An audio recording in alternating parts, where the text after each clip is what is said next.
So, ayan, I'm here at the SM Sukat Footbridge.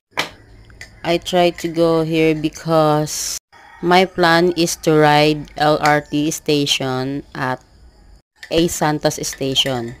But my plan is failed because I noticed that I don't know how to go there.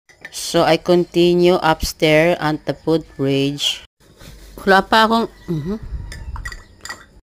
Wala pa akong experience kung paano sumakay dito sa LRT station ng Dr. A. Santos. Ang experience ko lang dito is ito yung last station from other station. So ngayon sinubukan ko kung pwede dito sumakay. Pero yun nga, hindi ko alam kung saan ang entrance eh. Ganun talaga. Every day is experience. So dapat pala doon ako sa Quirino station bumaba. Kasi meron din naman din doon. But anyway, it's a good thing. It's an experience.